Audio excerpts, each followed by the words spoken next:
Hello，大家好啊！我係無聊師奶啊，好耐冇揾大家傾過偈啦。咁呢，我依家呢就開始多咗啦，即係不嬲都有嘅。依排又多翻咧，就去炒下股票咁樣啦，叫做投下資咁啦。咁你話投機又得，投資又得啦，咩都得啦。其實 terms 嚟嘅啫，名嚟嘅啫，最緊要係咩？贏錢嘛，係咪？咁咧我咧就係經富途牛牛咧去，即係依排啦，就經富途牛牛去買股票嘅。咁其實如果有人真係識得富途牛牛嘅老闆，可唔可以幫手叫下佢減下agent fee 啦，係嘛？好貴啊，買出買入再平啲就好啦。咁咧投資咧就涉及風險啦，大家就要自己承擔翻啦。我呢啲純粹係廢噏啦，自己生活嘅經驗嚟嘅啫。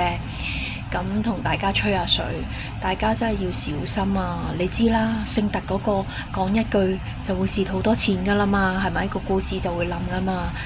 佢識嗰啲人同埋佢自己梗係賺大錢啦，係咪？我哋啲普通人就要小心睇路啦。咁咧，其實我都係集中咧睇大概我諗10隻到15隻股票左右。咁我都係問啲 seed 嘅。咁咧就係邊10隻咧，其實係近排啦，個市值啊，我都係炒美股為多啦市值，因為我已經無暇去炒埋港股啦，試過啦，但係唔係好成功，唔得閒兼顧咁多隻啊。咁大家聽下啦，有 NVIDIA。頭10隻最大市值嘅，第一位係 NVIDIA，佢會成日變嘅喎，大家留意翻啊。第二位係 Microsoft，第3位係 Apple，第4係谷歌 C，第5係谷歌 A，第6係 Amazon，第7係 Meta，第8係博通，第9係台積電，第10係 Tesla。啊，話説咧，講起美股之外咧，題外話，我係買過寧德時代㗎，賺咗少少錢就走咗啦。所以你有啲嘢都估唔到㗎，佢咁樣嘭一聲又升咗上去啦。咁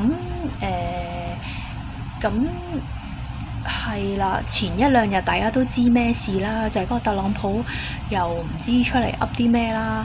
咁因為佢同中國咧都係打一啲所謂嘅貿易戰啦，打貿易戰啦，咁所以咧佢噏一句咧，咁個股市咧有跌，不過跌得嚟咧又冇之前咧跌得咁多，跌咧又冇之前即係跌得咁多啦。因為我即係覺得啦，其實大家都適應咗，因為佢之前搞貿易戰咧。我記得嗰陣時香港係跌咗成3000點嘅，好誇張，全球都跌啦。咁今次跌就少好多，因為大家都知道佢係會成日咁樣出嚟亂噏嘢啦。包括 Tesla 咁樣升升跌跌，都係因為佢同Elon Musk 喺度嗌交嘛。所以今次其實係唔會跌咁多，所以我今次其實都冇乜擔心，係啦。又冇乜賺到錢，又冇乜蝕到錢咯，所以我就只不過有一日起身，哎呀蝕咗錢啦，跟住第二日起身，又賺翻啲錢啦，就係咁樣咯。所以大家都唔好咁擔心啦，係啊。如果唔係，大家個心臟係會頂唔順嘅。咁咧近排我睇到啲機會啦，今日嗱好似佢嗰個 NVIDIA 咁啦，其實佢都跌咗。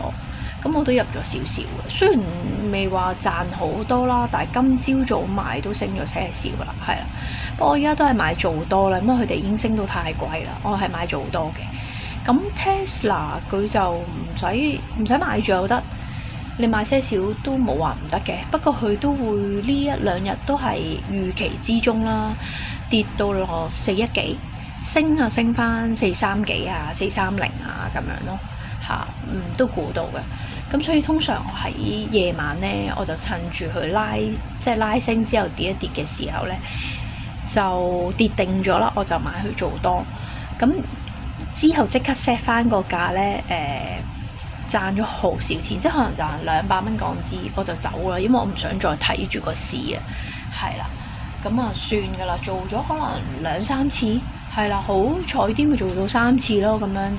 做多買出買入賺少少嚇，通常都點都賺到一次錢，係咯，睇下好唔好彩咯嚇，睇下佢個波幅幾大咯，就係咁，所以都易估啊。今次都冇話輸錢，因為我聽到啲 YouTuber 話要斬倉咧，我又冇特登去斬倉喎，只不過係見佢第二日升嘅時候都賣走咗啲咁解咯。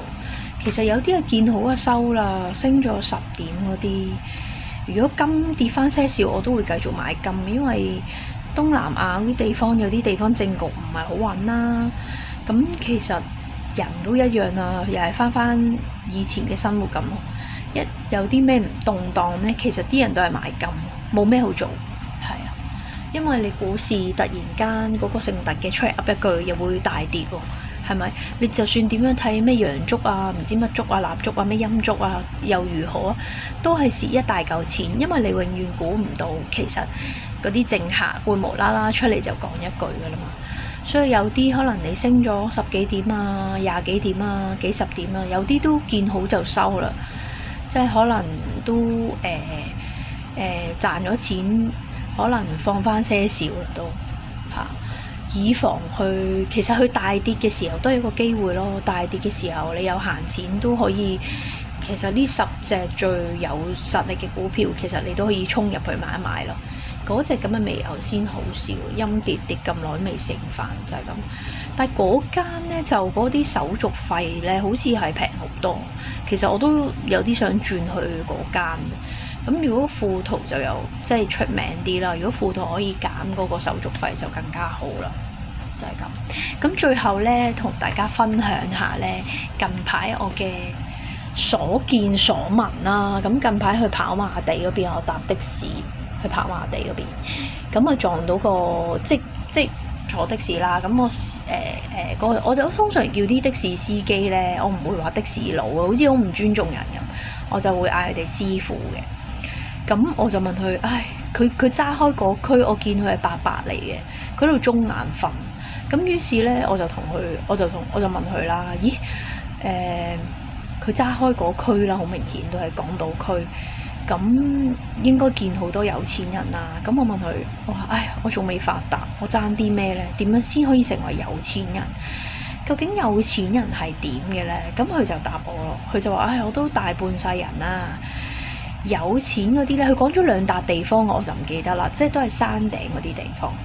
跑馬地嗰啲就唔係，即係都有錢，但係一定就當然唔及山頂嗰啲有錢啦。佢就話咧，普通人咧就係追逐嗰啲錢，追住啲錢啊！即係我諗追住嘅意思就係追逐啦、追尋啦，想揾多啲錢啦。但係真正嘅有錢人咧，係啲錢追住佢咯。